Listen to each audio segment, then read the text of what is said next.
François Bon, atelier d'écriture, un moment grave, important pour moi. Ça fait depuis 2016 là, qu'on a ces cycles, cycle hiver, cycle été, des cycles thématiques. On a, je crois, 24 répertoriés, avec chacun une dizaine. Mais à chaque fois, le besoin là, de revenir à ce qui fonde là, notre premier partage, notre premier échange. Comment on expérimente l'écriture. Et qu'on soit dans des projets personnels qui nous requiert évidemment tout entier pour la concentration, pour ça, ou qu'on ait au contraire là les dispersions des boulots d'enseignement et tout ça.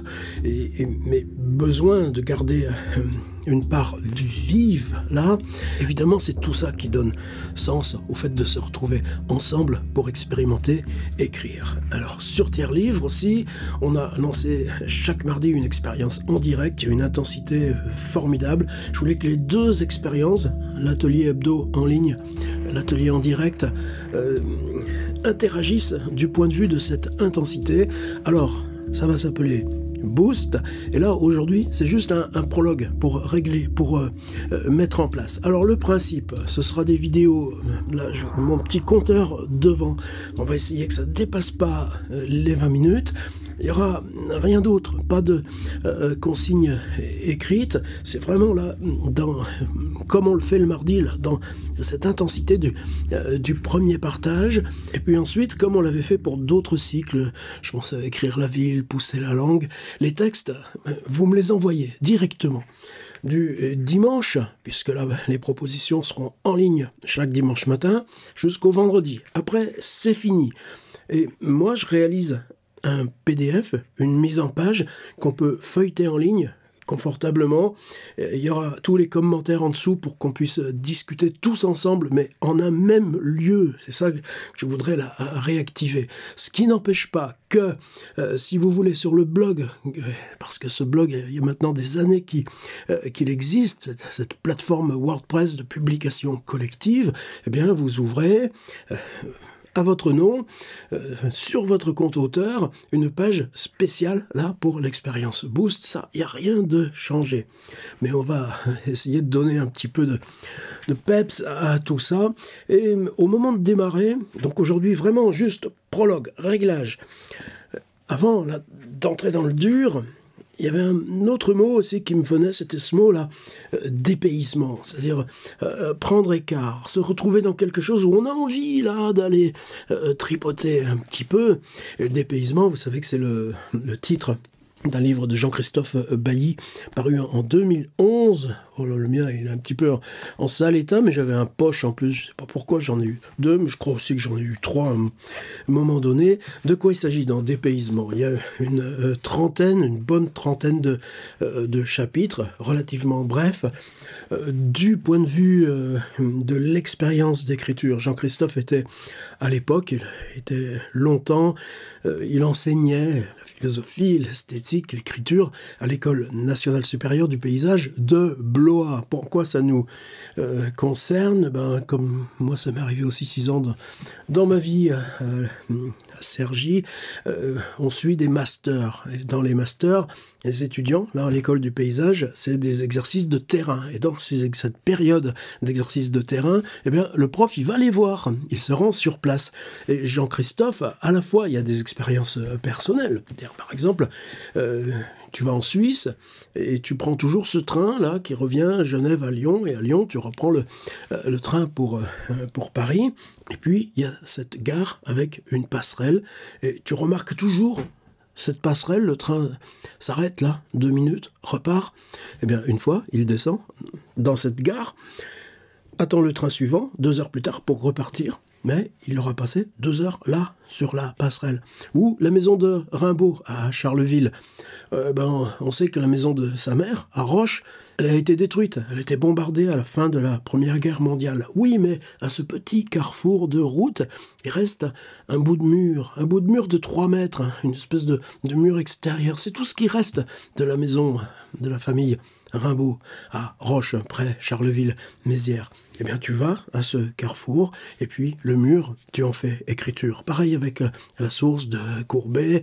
Et allez, encore un exemple, il avait son oncle, le peintre Jacques Monory, qui est décédé il y a pas très longtemps. L'atelier de Monory, c'était à Cachan. Eh bien, Jean-Christophe Bailly, rendant régulièrement visite à son oncle Monory, eh bien, décide de rentrer de Cachan à Paris à pied. Bah ouais, ça fait 2 grosses heures de marche, mais peu importe. Tu suis les RER à pied. Qu'est-ce que ça dérange de ta compréhension de la ville? Et le moment où tu traverses le périph' et que tu te retrouves dans un quartier qui est comme une petite ville uniquement portugaise, près de Kremlin-Bicêtre ou Malakoff. Voilà, ça c'est la magie de dépaysement. Alors il y a un enjeu évidemment directement politique là-dedans, c'est la période où Sarkozy avait décidé d'un ministère de l'identité nationale. Donc ça a été le premier ébranlement pour Jean-Christophe Bailly. Allez, on y va, on le regarde. Ordinateur. Là, je suis sur la version numérique. Jean-Christophe Bailly, le dépaysement, voyages en France. Évidemment, là, les petits ours habituels de la collection Fiction et compagnie.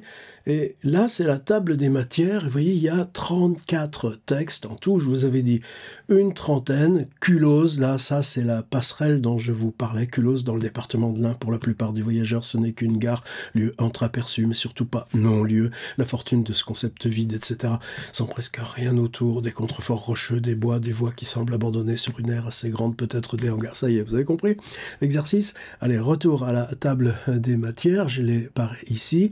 Et là, vous voyez, c'est ce que je racontais. La France commence à Gentilly-Portugal, c'était ce retour-là de Cachan à Paris, et puis cette autre passerelle parisienne, juste en face de l'église du Sacré-Cœur, de la cité universitaire, de l'autre côté de la rue, par une discrète ouverture ménagée dans le mur anti-bruit. S'en va un escalier conduisant à une passerelle qui franchit les 2 fois 3 voies du Périxé.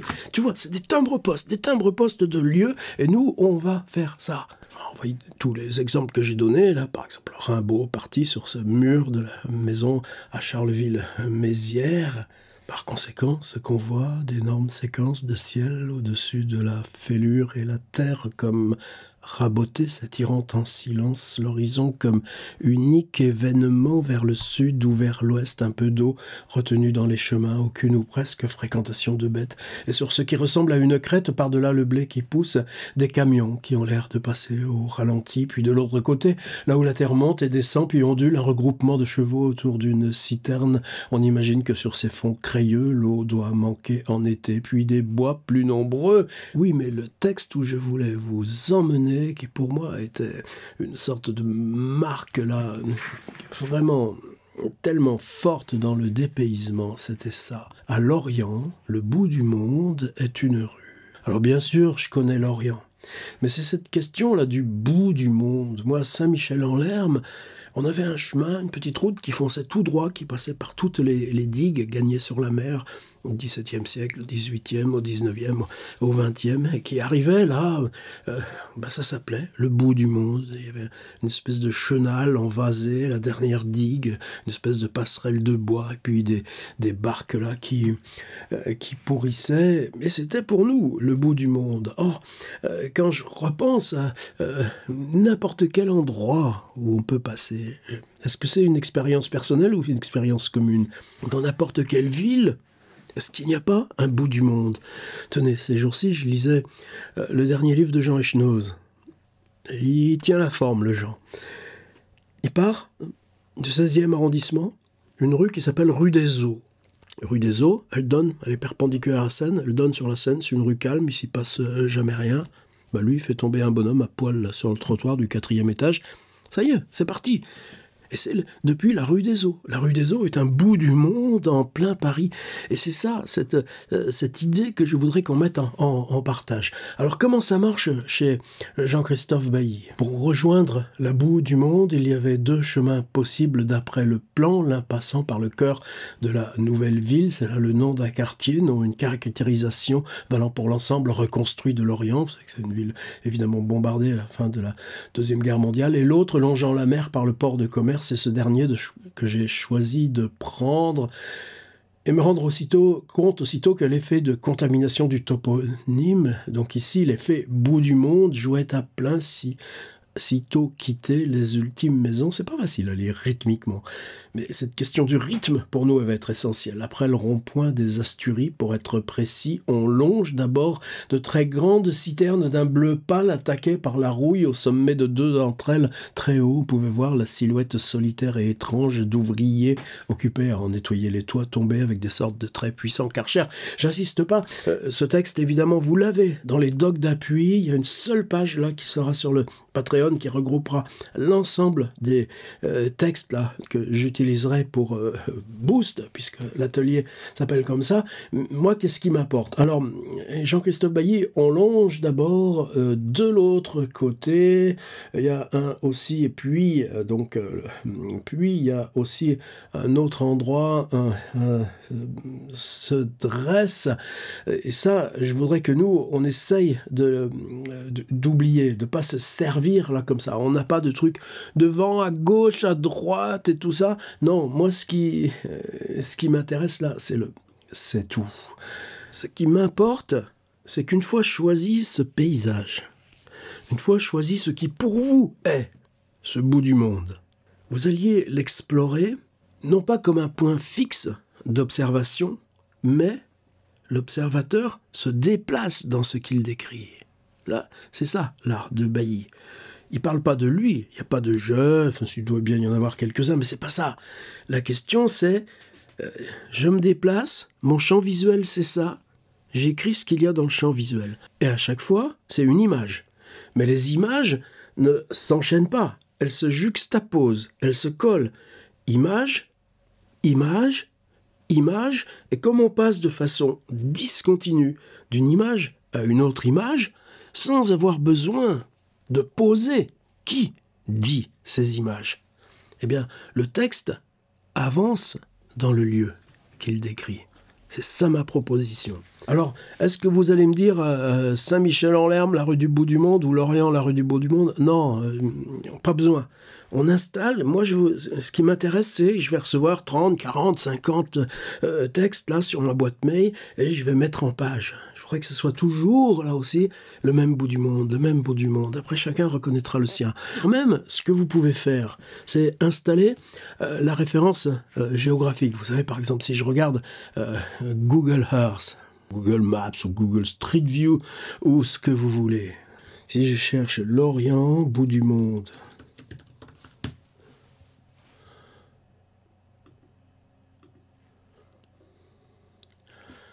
il y va, tranquillement, il y va. Et voilà les ateliers à Lorient du bout du monde. Et je peux même mettre un petit bonhomme ici qui va se rendre exactement là où écrivait Jean-Christophe Bailly. Et c'est ça pour Bailly, la rue du bout du monde.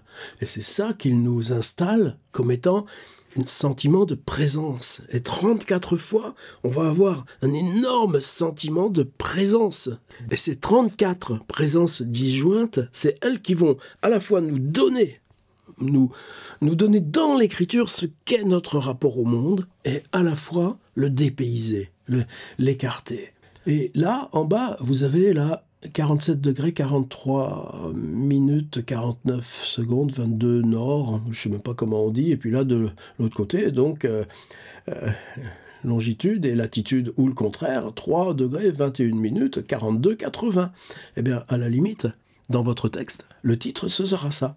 47, 43, 49, 22 nord, 3, 21, 42, 80 ouest, et chacun installe son bout du monde.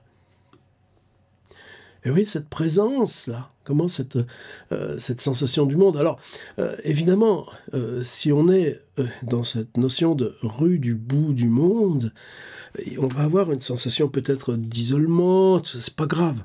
C'est pas pour aller chercher ni le pauvre, ni le dépouillé. Oui, mais là, regardez ce bandeau bleu, regardez cet ocre, regardez ce ciel. On va faire avec tout ça. Alors je me résume. Vous choisissez ce qui pour vous dans telle vie, telle période de votre vie, ça peut remonter à l'enfance, ça peut être je pense au livre Meurtre de Daniel Colobert, c'est une pauvre jetée sur un bout de porc, puisqu'elle était bretonne, elle aussi, à Rospordin. Mais surtout, de ne pas dire, de mon point d'observation, je vois à gauche, je vois à droite. Non, non, non. On est là, il y a ça. C'est dans le champ visuel. Le champ visuel est fixe. Je suis là, il y a ça. Je suis là, il y a ça. Une suite d'images qui se juxtaposent, mais parce que vous, ce lieu, il est important à écrire. Ça, c'est important. Ça compte. Et à mesure que vous installez ces images, nous, comme on n'aura rien, on n'aura pas ce dress, etc. Ah, on va être meilleur que Jean-Christophe, le cher ami.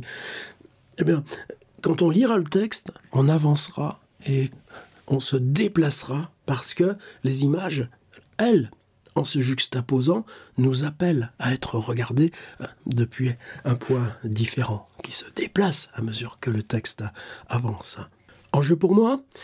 Alors, n'importe quelle séance d'atelier que vous ouvriez sur Tiers-Livre, si vous passez la Tiers-Livre, il y a une rubrique atelier. Vous pouvez même, dans le moteur de recherche, installer ici Jean-Christophe Bailly, et vous trouverez, mais dans ce petit pavé atelier, pour chaque séance, et donc là, il va y avoir une rubrique Boost qui va s'installer dans cette page d'accueil. Vous avez justement, dans la marge de gauche, l'ensemble de ces cycles. En route pour le monde de l'écriture. Progression, lieu réel, lieu construit, lieu rêvé. Vie, situation, personnage. Recherche sur la nouvelle, exercice sur le dialogue, vers un écrire-film. Pousser la langue, où on avait aussi déjà Jean-Christophe Bailly. Eh bien, nous, dans Boost, on va toujours avoir un lien. Par exemple, là, lieu réel, lieu construit, lieu rêvé, eh bien, ça date de quand? On était en 2017, et vous voyez, moi, c'est pas des choses où tu vas... L'enjeu pour moi, c'est de ne pas répéter ou ajouter. Non, toutes ces propositions, pour moi, elles sont vivantes. Mais là, on en avait fait 7 au sommaire. Eh bien, ce Boost 00, Boost, prologue, Jean-Christophe Bailly, il est où pour vous ce qui correspond à votre souvenir du bout du monde? Et ça peut être très loin. Ça peut être un souvenir de voyage. Et de toute façon, on ne dit pas le nom. On mettra juste longitude, latitude, c'est déjà beaucoup, peut-être même trop. Mais par contre, image, ça vous y allez. Et moi là, pour cette première proposition Boost, eh bien, je reviendrai à sommaire des cycles. Lieu réel, lieu construit, lieu rêvé. Et là, il y aura un petit supplément Boost, Jean-Christophe Bailly, le dépaysement, rue du bout du monde, et vous m'envoyez les textes.